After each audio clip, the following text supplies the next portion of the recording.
Welcome dear रॉकर्ड, स्वागत है आपका स्वीट कॉम्बैट सीरीज में। इसके पहले एपिसोड की शुरुआत में फेंग्यू नाम की एक लड़की को दिखाया जाता है जो राज्य की सबसे अच्छी महिला एमएमए फाइटर होती है। उसने अभी कुछ समय पहले ही ऑफिशियल मैचेस में हिस्सा लेना शुरू किया होता है, लेकिन उसके अभी तक बहुत से ना टूटे जाने वाले रिकॉर्ड रहे हैं। उसके हाल ही में एक जीत ने मीडिया में बहुत ही सनसनी मचा दी होती है, जिसकी वजह से वो बहुत ही ज्यादा मशहूर हो जाती है। एक फ्लैशबैक में दिखाया जाता है कि फेंग्यू अपने अमीर दादा को बता रही होती है कि उसको एक योद्धा बनना है, लेकिन उससे हमेशा से ये उम्मीद की जाती थी कि वो अपने परिवार के कारोबार को आगे बढ़ाएगी और उनकी मदद करेगी। इसलिए उसके दादा उससे बहुत निराश हो जाते हैं कि इसने एमएमए फाइटर चूज किया। फिर मिंग टायन नाम के एक व्यक्ति को दिखाया जाता है जो एक जवान लड़का है और जो मकाऊ में रहता है। उसके दो छोटे भाई बहन हैं जो स्कूल पढ़ रहे होते हैं। जब से उन्हें उनकी माँ ने छोड़ा और जब से उनके पिता गुजर गए, तब से वो ही उन दोनों की जिम्मेदारी ले रहा है। मिंग टायन के छोटे भाई को टीवी पर एमएमए लड़ाई देखना बहुत ही पसंद है और उसकी पसंदीदा योद्धा फेंग्यू ही होती है, जिसे वो रानी कहकर बुलाता है। और अपने छोटे भाई बहन की जरूरतों को पूरा करने के लिए मिंग टायन को कॉलेज छोड़ना पड़ता है और वहाँ के एक रेस्टोरेंट में खाना डिलीवर करने का काम करना पड़ता है। और अभी वो अपनी पढ़ाई जारी रखने के लिए एक अच्छी स्कॉलरशिप के साथ कॉलेज में एडमिशन पाने के लिए पूरी कोशिश कर रहा होता है। अब एक दिन काम पर उसे एक मार्शल आर्ट के अध्यापक को खाना डिलीवर करने का काम मिलता है और ये काम थोड़ा मुश्किल होता है क्योंकि जिस जगह खाना पहुंचाना होता है वो जगह उसके रेस्टोरेंट से 20 मिनट की दूरी पर होती है, लेकिन जिसको खाना चाहिए होता है वो 15 मिनट से कम समय में खाना चाहता है। और फिर समय के कम होने की वजह से हमें दिखाया जाता है कि मिंग टायन कितना तेज है। उसको छोटे छोटे सारे रास्ते याद रहते हैं, हर गली याद रहती है। उसने एक तरह से शहर की सभी सड़कें याद कर रखी होती है कि कहाँ से कहाँ जाना है, जिसकी वजह से उसका काम बहुत ही आसानी से हो जाता है। लेकिन जब वो अपनी मंजिल तक पहुंचने वाला होता है, उसको सड़क पर सामान बेचने वाले एक गरीब औरत दिखाई देती है जो अपने ठेले से गिरने वाले कुछ फलों को उठा रही होती है और अपने ठेले को रोकने की कोशिश करती है। तभी मिंग टायन उसकी मदद करने की कोशिश करता है और उसका ठेला सड़क पर आगे बढ़ रहा होता है। और तभी हमें एमएमए की योद्धा फेंग्यू को दिखाया जाता है और वो ठेले को रोकने के लिए उस पर एक लात मारती है, जिससे वो रुक जाता है। लेकिन इससे अच्छा होने की जगह बुरा हो जाता है। वो ठेला टूट जाता है और सारे फल खराब हो जाते हैं। और फिर जब मिंग टायन फेंग्यू को बूढ़ी औरत से माफी मांगने के लिए कहता है, तो जो भी नुकसान हुआ होता है वो उसके पैसे देती है और वहां से चली जाती है। मिंग टायन उस लड़की की इस हरकत को देखकर बहुत ही चिढ़ जाता है और फिर खाना डिलीवर करने के लिए अपने रास्ते पे निकल जाता है। फिर फेंग्यू अपने पुराने मार्शल आर्ट टीचर के पास जाती है और उनसे मदद मांगती है। उसके परिवार वाले उस पर एमएमए छोड़ने के लिए दबाव डाल रहे होते हैं और वो उसे अपना कारोबार में शामिल करना चाहते हैं। और फिर कुछ देर सोचने के बाद वो फैसला करते हैं। फेंग्यू फैसला करती है कि वो अपने लड़ने के करियर को जारी रखेगी, जबकि यहाँ दिखाते हैं तो मिंग टायन अपनी पढ़ाई के लिए दूसरे राज्य में जाने का फैसला करता है। मिंग टायन का मालिक बहुत ही अच्छा आदमी होता है जो उसकी दूसरे राज्य में जाने में मदद करता है और मिंग टायन जिस जगह जा रहा होता है उसका मालिक उसे वहाँ एक डिलीवरी बॉय का काम भी दिला देता है। यहाँ तक वो उसको कुछ पैसे देकर उसकी जरूरत का सामान भी दिला देता है। अब अगले सीन में मिंग टायन और उसके भाई बहन एक नए घर में रहने जाते हैं। हालांकि उनके पड़ोसी अच्छे नहीं होते और घर के अंदर की चीजें काफी घरेलू होती हैं, इसलिए उसके छोटे भाई बहन उस जगह को बहुत ही पसंद करते हैं, जिसकी वजह से मिंग टायन बहुत ही खुश हो जाता है। और फिर घर को संभालने से पहले वो अपने और अपने गुरु की एक फोटो दराज पर रखता है, जिसे देखकर पता चलता है कि वो पहले बॉक्सिंग सीखता था, लेकिन अपने गुरु की मौत के बाद उसने वो सब कुछ छोड़ दिया।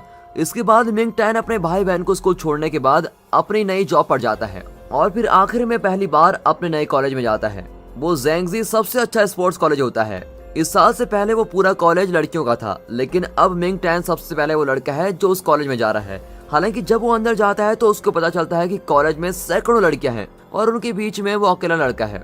वो हैरान होता है और सोचता है कि उसने कॉलेज का नाम गलत तो नहीं पढ़ा, क्योंकि वहाँ एक भी लड़का नजर नहीं आ रहा है। सभी लड़कियों को वो इकलौता अच्छा लग रहा होता है और वो बहुत ही सुंदर भी होता है, जिसकी वजह से उसे और दिक्कत होती है। और अचानक से वो एक लड़के जैसे दिखने वाली लड़की से टकराता है जिसका नाम जाओमी होता है और उसे बॉक्सिंग और स्केटिंग करना बहुत ही पसंद होता है। मिंग टायन धोखा खा जाता है और उसे लड़का समझ लेता है और उससे तुरंत बात करना शुरू कर देता है कि वो कितना खुशकिस्मत है कि उसे अपने अलावा कोई और लड़का वहाँ पर मिला। लेकिन जाओमी उसकी बात को 2 मिनट में गलत कर देती है जब वो अपनी गुलाबी क्लिप निकालती है और अपने सर पर लगाती है। और फिर हैरान मिंग टायन उससे माफी मांगता है और वो घूरते हुए वहाँ से स्केटिंग करते निकल जाती है। तभी कॉलेज के प्रिंसिपल और एक टीचर जिनका नाम मिस्टर वैंग होता है वो परेशान होते हैं, क्योंकि अभी तक कॉलेज में 10 लड़कों ने एडमिशन लिया होता है। लेकिन कॉलेज में कुछ देर घूमने और वहाँ सिर्फ लड़कियों को देखने के बाद सभी ने वहाँ से किसी और कॉलेज में जाने का फैसला कर लिया है और अब सिर्फ मिंग टायन ही अकेला वहाँ पर रह गया होता है।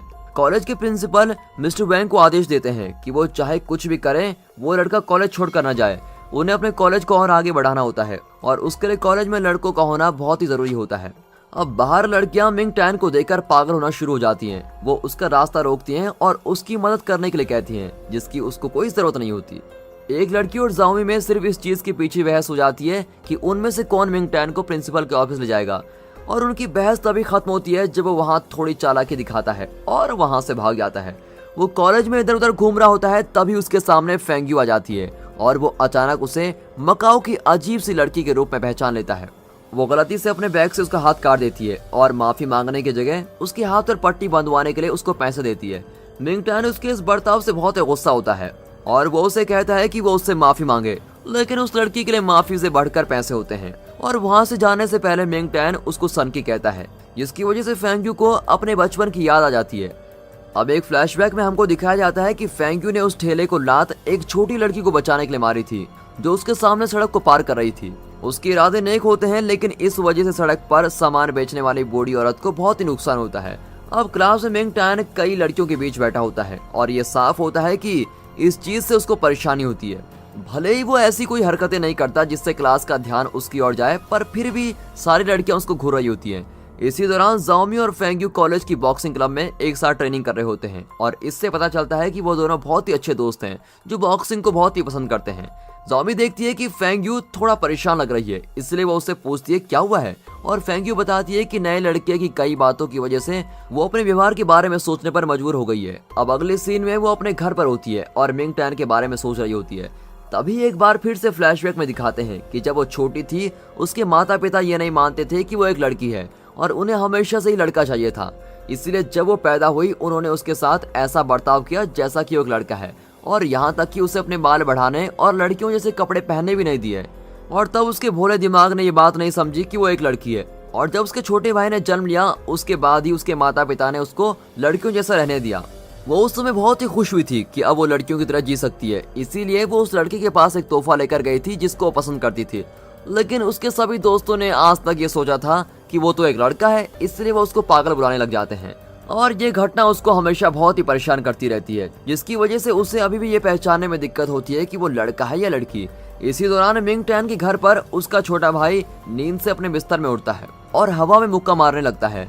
मिंग टैन उसकी इस बात पर हंसता है और तभी उसको याद आता है कि जिस लड़की के साथ उसकी बहस हुई थी उस लड़की को उसका छोटा भाई बहुत ही पसंद करता है।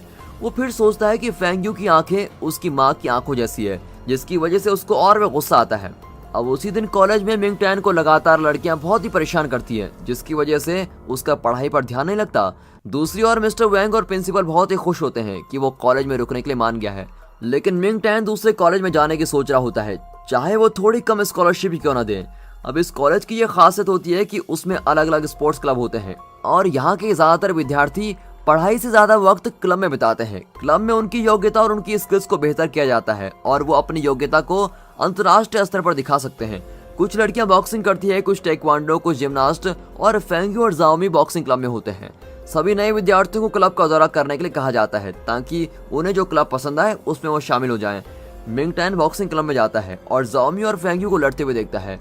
वो फेंग्यू के लड़ने के तरीकों को देखकर बिल्कुल ही हैरान रह जाता है और उसके लड़ने का तरीका बिल्कुल उसके गुरु की तरह होता है। वो मान लेता है कि शायद उसने भी उसके गुरु से बॉक्सिंग सीखी होगी, लेकिन फिर वो इस बात को नहीं सोचता। लड़कियां मिंग टैन को उनके क्लब में शामिल करने के लिए जबरदस्ती करती है और एक दूसरे से लड़ने लग जाती हैं। अब उनसे छुटकारा पाने के लिए मिंग टैन उस क्लब में शामिल नहीं होता जो उसको पसंद होता है और वो स्विमिंग क्लब में शामिल हो जाता है जिसमें बहुत ही कम लोग होते हैं। वो बड़े ही आत्मविश्वास के साथ पूल में जाता है और टीचर के आने का इंतजार करते हुए पूल में छलांग लगाने लगता है, लेकिन अजीब तरीके से पूल में बहुत सी मछलियां आ जाती हैं। एक औरत उसको बताती है कि इस क्लब में कम लोगों के होने की वजह से स्विमिंग क्लब को बंद कर दिया गया था और स्विमिंग पूल अब एक मछलियों के पूल में बदल गया है। और अब मिंग टैन थोड़ा निराश होता है और वो कॉलेज बदलने का फैसला करता है, चाहे उसे वहाँ ज्यादा पैसे क्यों ना देने पड़े। वो ये बात बताने के लिए मिस्टर वैंग के पास जाता है, जो उससे भीख मांगता है कि वो कॉलेज में रुक जाए प्लीज। यहाँ तक कि वो मिंग टैन की एक तस्वीर खींचते हैं ताकि जो वो लड़कियों के लिए हॉल के नीचे बाथरूम बना रहे हैं उसके आगे लगा सके, लेकिन मिंग टैन इससे भी खुश नहीं होता। उसके बार बार प्रार्थना करने से मिस्टर वैंग उसे बताते हैं कि दूसरे कॉलेज में जाने का तरीका बहुत ही आसान है, उसे सिर्फ एक फॉर्म भरना है और कॉलेज के फिलिंग बॉक्स में डालना है। मिंग टैन वैसा ही करता है जैसे उसको बताया जाता है, लेकिन उसके सामने एक परेशानी आ जाती है। जब वो उस फॉर्म को डालने जा रहा होता है तो औरतों का एक झुंड जो कॉलेज से सबसे पहले पास हुआ होता है, वो उसको रोकने के लिए उसके सामने आ जाती है और उन्हें कॉलेज के प्रिंसिपल ने भेजा होता है ताकि मिंग टैन फिलिंग बॉक्स तक न पहुंच पाए। वो औरतें उसको बहुत ही आसानी से हरा देती हैं और वापस उसको मिस्टर बैंक के पास भेज देती हैं। वो उसे दूसरे कॉलेज में जाने के लिए मना कर देते हैं और उसके सामने पहले से बेहतर प्रस्ताव रखते हैं। वो उससे वादा करते हैं कि वो उसके लोन के समय को 30 साल बढ़ा देंगे, जिस पर उसको कोई भी अलग पैसे नहीं देने होंगे और मिंग टैन फ्री में पढ़ाई कर सकेगा अगर वो उनकी बात मानता है तो। और उसकी अभी की हालतों की वजह से वो इस अवसर को ठुकराना नहीं चाहता, लेकिन अभी भी कॉलेज में हजारों लड़कियों के बीच वो इकलौता लड़का होता है और फिर आखिरकार वो उनकी बात मान जाता है। अब बाद में मिंग टैन बाथरूम में कपड़े बदलने जाता है, लेकिन उसे पता चलता है कि वो गलती से लड़कियों के बाथरूम में चला गया है और तभी उसके सामने बिना कपड़ों के फेंग्यू आ जाती है, जो उसको लात मारकर जमीन पर गिरा देती है। अब इसके बाद जाओमी, फेंग्यू और टेक्वांडो क्लास के उनके दुश्मन आइसक्रीम की दुकान पर होते हैं और बड़ी बहस कर रहे होते हैं कि स्ट्रॉबेरी स्वाद का आखिरी स्कूप कौन लेगा। अब इसी दौरान दिखाते हैं तो मिंग टैन खाना देने जा रहा होता है जब उसको देखता है कि कुछ लड़के एक छोटे बच्चे को सड़क पर परेशान कर रहे होते हैं। वो लड़के की वहां से भागने में मदद करता है, लेकिन बदले में वो लड़के उसको पकड़ लेते हैं। वो उसको एक खुले मैदान में लेके जाते हैं और उसको धमकाने लगते हैं। तभी वहाँ वो लड़की आ जाती है। पहले तो वो इस समस्या को बातों से सुलझाने की कोशिश करती हैं, लेकिन जब वो हाथापाई पर उतर आते हैं तो लड़ाई शुरू हो जाती है और एक लंबी और मनोरंजक लड़ाई के बाद लड़कियां और मिंग टैन उनको वहां से भगा देते हैं। मिंग टैन उनका बहुत ही एहसानमंद होता है और इस हादसे के बाद वो सब बड़े अच्छे दोस्त बन जाते हैं। उन लड़कियों की वजह से कॉलेज की जिंदगी उसके लिए अब इतनी बुरी नहीं रहती। भले ही इस रास्ते में उसको समस्याओं का सामना करना पड़े, वो अपना सफर ना खत्म करने का फैसला करता है और जैंगजी कॉलेज में ही रुकने का फैसला करता है। और दोस्तों, इसी के साथ ये पहला एपिसोड यहाँ पर खत्म होता है। इस एपिसोड की शुरुआत में एक नया कैरेक्टर दिखाया जाता है जिसका नाम बयूनो है।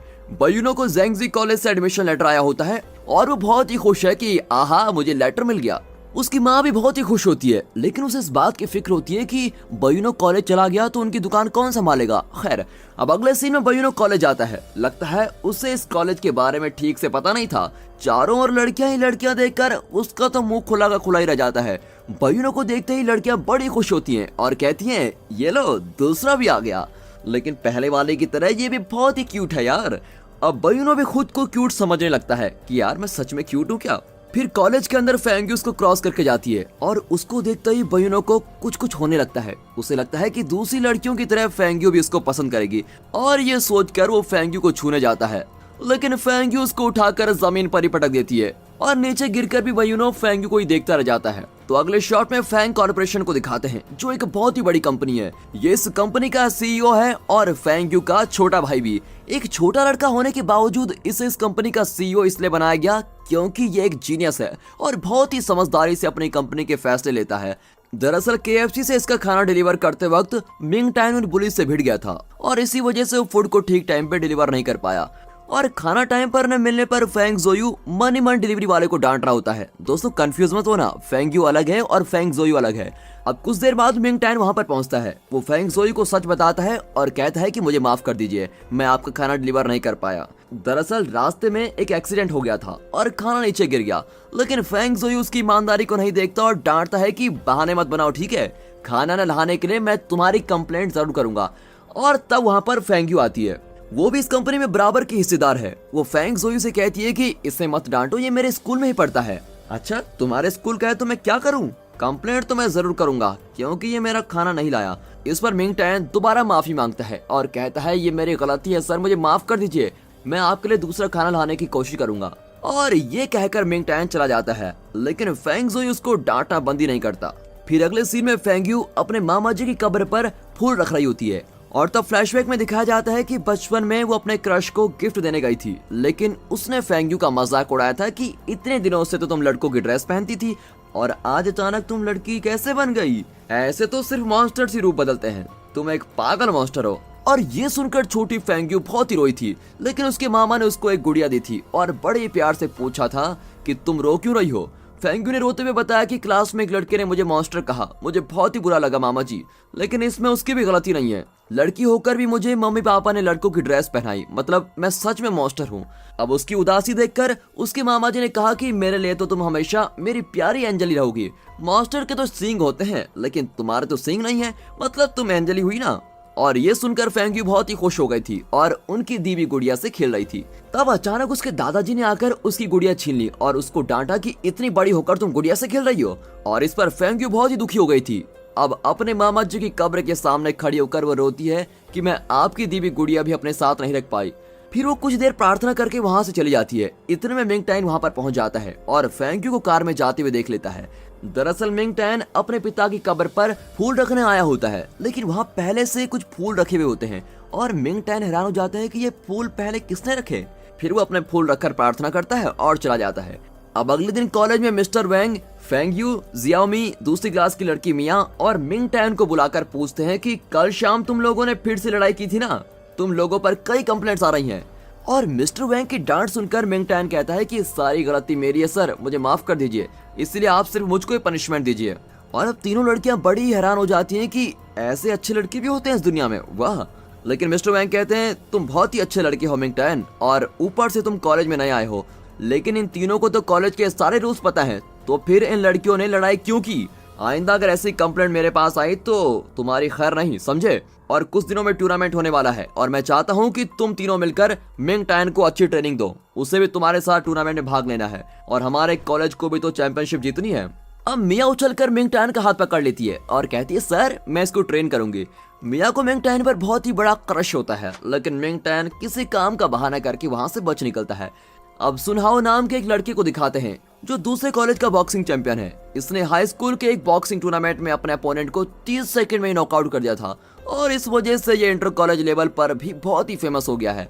अब फेंग्यू के कॉलेज की एक लड़की उससे मिलने आती है। ये लड़की बॉक्सिंग में फेंग्यू से हार गई थी, इसीलिए इस साल के टूर्नामेंट में उसको सिलेक्ट नहीं किया गया था और वो कहती है कि मुझे इस टूर्नामेंट में भाग लेना है और फेंग्यू को हराना है। अब उसकी बात सुनकर सुनहाओ कहता है कि चलो तुम्हारे कॉलेज स्टेडियम में जाकर फैसला करते हैं। और अब कॉलेज में मिंग टैन को दिखाते हैं। कई लड़कियां उससे पूछती हैं कि हमें तुमसे ये उम्मीद नहीं थी, तुम हमें अपना एड्रेस देकर जाओ, तुम्हारे जाने के बाद हम तुम्हारे भाई बहन का ख्याल रखेंगे। यहाँ पर मिंग टैन समझ नहीं पाता कि ये ऐसा कह क्यों रहे हैं। और फिर आगे चलकर कुछ लड़कियां आकर उसकी मेजरमेंट्स लेने लगती है और तब एक लड़की आकर उसको एक फॉर्म देती है। दरअसल वो ऑर्गन डोनेशन का फॉर्म होता है। मिंग टैन चौंक जाते हैं कि मैंने कब कहा कि मैं ऑर्गन्स डोनेट करने वाला हूँ। वो पूछता है कि ये सब चल क्या रहा है। तब एक लड़की उसे नोटिस बोर्ड देखने को कहती है और वो घबराता हुआ जाकर नोटिस बोर्ड देखता है तो उसमें बॉक्सिंग टूर्नामेंट में फेंग्यू के अपोनेंट की जगह पर उसका नाम लिखा होता है। और ये देखकर तो मिंग टैन की हालत ही खराब हो जाती है, लेकिन एक लड़की उसको मोटिवेट करती है कि या यू कैन डू इट। दूसरी लड़की कहती है कि तुम जो चाहो मुझसे मांग सकते हो, मैं वो चीज तुम्हारी कब्र पर लाकर जरूर रखूंगी। अब इनकी बातें सुनकर मिंग टैन बड़ा ही हक्का बक्का रह जाता है। तब जियाओमी कहती है कि तुम फिक्र मत करो, हम तुमको अच्छे से ट्रेन करेंगे। ओके दीदी, और ये कहकर वो चला जाता है। ओए दीदी किसे कहा। अब फेंग्यू को दिखाते हैं जो पेड़ के पास खड़ी कुछ सोच रही होती है। वैसे तो वो सबको अपना एटीट्यूड दिखाती फिरती है, लेकिन जब से उसने मिंग टैन को देखा है वो उसको पसंद करने लगी है। वो खुद से बातें कर रही होती है कि ये वाली फीलिंग मुझे क्यों नहीं आ रही है। तब मिंग टैन आकर पूछता है कि तुमने मुझे अपना अपोनेंट क्यों चुना, क्या मुझे हराकर मेरी इंसल्ट करना चाहती हो? तुम इसे इंसल्ट क्यों समझती हो, ये तो इस कॉलेज का ट्रेडिशन है। यही नहीं, मुझसे लड़ने के लिए तुम्हें जो ट्रेनिंग मिलेगी उससे तुम बाहर के किसी भी चैंपियन को हरा सकोगे। लेकिन मिंग टैन कहता है कि मुझे बॉक्सिंग में कोई भी दिलचस्पी नहीं है और मैं कभी नहीं लड़ूंगा। अब फेंग्यू कहती है कि या तो तुम मुझसे लड़ो या फिर ये कॉलेज छोड़कर चले जाओ। और इस पर मिंग टैन कहता है कि इस बार तो मैं इस कॉलेज को सच में छोड़ने वाला हूँ, और ये कहकर वो चला जाता है। फेंग्यू जो चाहती थी उसका बिल्कुल उल्टा हो गया था। अब जियाओमी फेंग्यू को डांटती है कि ये तुमने क्या कर दिया, मिंग टैन कॉलेज से जाने की बात कर रहा है। और तब फेंग्यू उसको सारी बात बताती है। चलते चलते वे KFC में पहुंच जाते हैं जहां मिंग टैन फूड डिलीवरी का काम करता है। जियाओमी अंदर जाना चाहती है, लेकिन फेंग्यू कहती है कि मैं मिंग टैन से माफी नहीं मांगूंगी। और जियाओमी कहती है कि माफी मत मांगो, लेकिन मुझे भूख लगी यार, खाना तो खाने दो। अब दोनों अंदर जाकर मिंग टैन के बारे में पूछती हैं, तो एक लड़का बताता है कि पिछली बार फूड डिलीवरी में एक प्रॉब्लम हो गई थी और मिंग टैन को अपनी गलती पर बहुत ही पछतावा हुआ और इस वजह से उसने नौकरी छोड़ दी। अब ये सुनकर ये दोनों बिल्कुल चौंक जाते हैं। अगले शॉट में बयूनो को दिखाते हैं जो कॉलेज में फैशन शो की तरह चल रहा होता है। उसको लगता है कि मैं इतना अच्छा हूँ कि सारी लड़कियां मुझको ही देख रही हैं और वो खुद को रोमियो समझने लगता है, लेकिन सारी लड़कियां उसको नहीं, उसके पीछे किसी को देख रही होती है। और तब वो मुड़कर देखता है तो उसके पीछे सुनहाओ और उसकी फ्रेंड कॉलेज के अंदर आ रहे होते हैं। अब सारी लड़कियां सुनहाओ के पीछे जाने लगती है। वो दोनों स्टेडियम में चले जाते हैं और वो लड़की रिंग के सेंटर में आकर कहती है कि फेंग्यू को बुलाओ, मुझे उसको चैलेंज करना है। अब बयूनो मिया से पूछता है कि ये लड़की ऐसा क्यों कर रही है। मिया बताती है कि ये इस एरिया का सबसे फेमस बॉक्सिंग रिंग है यहाँ बाहर का कोई भी आकर किसी को भी चैलेंज कर सकता है। और बयूनो कहते हैं कि क्या मैं भी किसी को चैलेंज कर सकता हूँ? हाँ बयूनो, कर सकते हो, लेकिन चैलेंज करने से पहले एम्बुलेंस भी तुमको बुलानी पड़ेगी। और इस पर बयूनो कहता है कि मैं तो मजाक कर रहा था यार, इतने छोटे स्टेडियम में मुझसे लड़ा नहीं जाएगा। तब जाओमी आकर कहती है कि फेंग्यू तुम्हारी गुलाम नहीं, जब तुम चाहो तब आ जाएगी। उसकी फाइट तो मिंग टैन के साथ ही होगी और मिंग टैन को हम ट्रेन करने वाले हैं। तब वो लड़की कहती है कि यहाँ कौन किसके साथ फाइट करेगा, इसका फैसला तुम जूनियर्स लोगे हैं? मिया भी कहती है कि सीनियर्स का फैसला है कि फेंग्यू तुम्हारे साथ फाइट नहीं करेगी, कर लो जो करना है। अब उस लड़की की बोलती बंद हो जाती है और वो सुनहाओ को देखती है और वो अंदर ही अंदर मुस्कुरा रहा होता है। अब अगले शॉट में फेंग्यू को दिखाते हैं जो मिंग टैन के लिए एक साइकिल खरीदने आई है। उन बुलीज की वजह से मिंग टैन की साइकिल टूट गई थी, इसीलिए फेंग्यू उसके लिए एक नई कॉस्टली साइकिल खरीदना चाहती है। और तब उसके मोबाइल पर मिस्टर वैंग का मैसेज आता है कि मिंग टैन अभी नहीं आया, उसे ट्रेनिंग भी नहीं मिली है, तुमने उसे अपना अपोनेंट क्यों चुना? लेकिन वो मैसेज को इग्नोर कर देती है। फिर मिस्टर वैंग कॉल करते हैं पर फेंग्यू कॉल को कट कर देती है। वहाँ मिंग टैन एक लेटर लेकर मिस्टर वैंग के ऑफिस में जाता है। वो कहता है कि मैं ये कॉलेज छोड़कर जाना चाहता हूँ। मिस्टर वैंग कहते हैं कि ऐसा मत करो बेटा, हम लोग यहाँ तुम्हारे लिए नया लॉकर रूम, वाटर हीटर, सारी फैसिलिटीज बनवा तो रहे हैं और तुम हो कि जाना चाहते हो, तुम्हारी प्रॉब्लम क्या है? मिंग टैन कहता है कि मेरी परमिशन के बिना आपने मेरा नाम इस टूर्नामेंट में क्यों ऐड किया? मिस्टर वैंग कहते हैं कि उसमें मैं कुछ नहीं कर सकता, ये ज़ैंगजी कॉलेज का ट्रेडिशन है और तुम्हें फेंग्यू से लड़ना ही पड़ेगा। अगर तुम्हें डर है कि लोग तुमको देखकर हंसेंगे तो मैं तुम्हारे लिए स्पेशल मास्क बनवा सकता हूँ, लेकिन मैं तुम्हारे पैर पड़ता हूँ, प्लीज कॉलेज छोड़कर मत जाओ। अब मिंग टैन बड़ी कंफ्यूजन में होता है कि वो करे तो करे क्या। और दोस्तों इसी के साथ ये एपिसोड यहाँ पर खत्म होता है। तो अब इस एपिसोड की शुरुआत में मिस्टर वैंग बताते हैं कि इस कॉलेज के बॉक्सिंग ट्रेडिशन को हम बिल्कुल नहीं तोड़ सकते, लेकिन फिर भी तुम्हारे लिए मैं कॉलेज के प्रिंसिपल से बात करके देखता हूँ, मुझे थोड़ा टाइम दो। अब मिंग टैन कहता है कि ठीक है, आप उनसे बात करके मुझे कोई अच्छा फैसला दे दीजिए। और ये कहकर मिंग टैन चला जाता है। अब स्टेडियम में जियाओ फेंग नाम की उस लड़की को दिखाते हैं जो फेंग्यू को बॉक्सिंग मैच के लिए चैलेंज करने आई थी, लेकिन जियाओमी उसको साफ कह देती है कि तुम्हारी मर्जी यहाँ नहीं चलेगी, इसलिए चुपचाप जगह को खाली कर दो। अब सुनहाओ अपना हाथ बढ़ाकर जाओमी को चैलेंज करता है। ओह ये बात है, मैं भी तैयार हूँ, ये कहकर जाओमी चैलेंज के लिए तैयार हो जाती है। अब ये देखकर बयूनो मिया से पूछता है कि अब ये दोनों बेकार में क्यों लड़ना चाहते हैं? तो मिया बताती है कि सुनहाओ ने अपना हाथ बढ़ाकर हैंड सिग्नल दिया था और ऐसा सिग्नल देकर तुम किसी को भी चैलेंज मैच के लिए बुला सकते हो। इस तरह के चैलेंज में एज, जेंडर वगैरह की कोई पाबंदी नहीं होती। अगर रिंग के अंदर 10 लोग भी हों तो तुम उन सबको चैलेंज करके उनसे लड़ सकते हो, यही है यहाँ का ट्रेडिशन। और अब सुनहाओ ने जाओमी को चैलेंज किया है तो इसीलिए दोनों बॉक्सिंग करेंगे। अब उसका एक्सप्रेशन सुनकर बयूनो मैच एंजॉय करने के लिए बिल्कुल तैयार हो जाता है। अब रिंग के दोनों तरफ रेफरीज आ जाते हैं, मैच शुरू होता है और दोनों में खूब लड़ाई होती है। अब जाओमी स्पोर्ट्स कॉलेज में पढ़ने की वजह से एक प्रोफेशनल की तरह सुनहाओ पर पंचेस मार रही होती है, लेकिन सुनहाओ जो एक बॉक्सिंग चैंपियन है वो आखिरकार जाओमी को पूरी तरह से लॉक कर देता है। और अब रेफरी सुनहाओ को विनर अनाउंस कर देते हैं और गुस्से में जाओमी वहां से तुरंत चली जाती है। फिर बयूनो मिस्टर वैंग से मिलता है और आने वाले टूर्नामेंट के बारे में डिटेल्स मांगता है। मिस्टर वैंग चौंक कर पूछते हैं कि क्या तुम भी टूर्नामेंट की वजह से कॉलेज छोड़कर जाना चाहते हो? अरे नहीं सर, मुझे तो कॉलेज बहुत ही बढ़िया है, अगर आप मुझे मार मार कर यहाँ से भगाएंगे ना तो भी मैं कॉलेज छोड़कर नहीं जाऊंगा। अरे यहाँ इतनी अच्छी चीजें जो है। ओह वेरी गुड, ये हुई ना बात, चलो मैं तुमको डिटेल्स देता हूँ। उस रिंग के अंदर मैच होगा और उस मैच में कॉलेज के फ्रेशर्स यहाँ के सबसे एक्सपीरियंस फाइटर से मुकाबला करेंगे और इसको मीडिया भी कवर करेगी। ये कॉम्पिटिशन इतना फेमस है कि ओलंपिक्स भी मार खा जाएंगे। जो ये टूर्नामेंट जीतेगा उसकी तो किस्मत खुल जाएगी, उसकी फैन फॉलोइंग लाखों करोड़ों की तादाद में होगी। अब ये सब सुनकर बयूनो का जोश तो 7वें आसमान पर पहुंच जाता है और वो कहता है कि मैं भी टूर्नामेंट में पार्टिसिपेट करूंगा, और ये कहकर वो भाग जाता है। मिस्टर वैंग उसको वार्न करते हैं कि ये बहुत ही रिस्की गेम है, इसमें जीतने वालों से ज्यादा लोग घायल हो जाते हैं, लेकिन बयूनो वार्निंग सुनने के लिए भी नहीं रुकता। अब अगले शॉट में फेंग्यू को दिखाते हैं जिसने मिंग टैन के लिए साइकिल खरीदी होती है, लेकिन इसे वो मिंग टैन को कैसे देगी? उस जैसा सेल्फ रिस्पेक्टिंग लड़का मुफ्त की चीज तो कभी नहीं लेगा। और इस तरह सोचती भी वो चल रही होती है। फिर रास्ते में एक आइसक्रीम शॉप देखकर वो अंदर जाती है। वहाँ रैबिट के भेष में एक आदमी सभी को नोटिस दे रहा होता है। 2 बच्चे उसे खेलने के बहाने उसको नीचे गिरा देते हैं और वो बेचारा उठ नहीं पाता। इतने में फेंग्यू जाकर उसकी मदद करती है। फेंग्यू को अपने मामा की दी हुई गुड़िया याद आती है और वो उससे हंसकर बातें करने लगती है।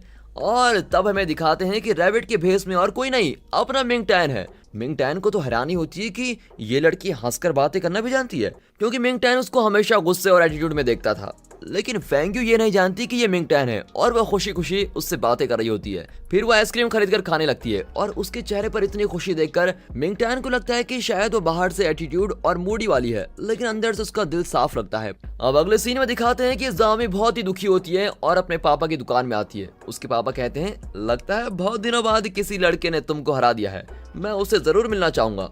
अरे आप चुप रहिए पापा, उसके बारे में बात मत कीजिए। तब सुनहाओ उस दुकान में आता है और जाओमी कहती है कि इस बार तो तुम जीत गए, लेकिन जल्द ही मैं तुमको हरा कर दिखाऊंगी। लेकिन सुनहाओ मुस्कुराकर वहीं खड़ा रहता है। इतने में जाओमी के पापा सुनहाओ को जीतने के लिए कांग्रेचुलेट करते हैं और उससे बहुत ही अच्छा बर्ताव करते हैं।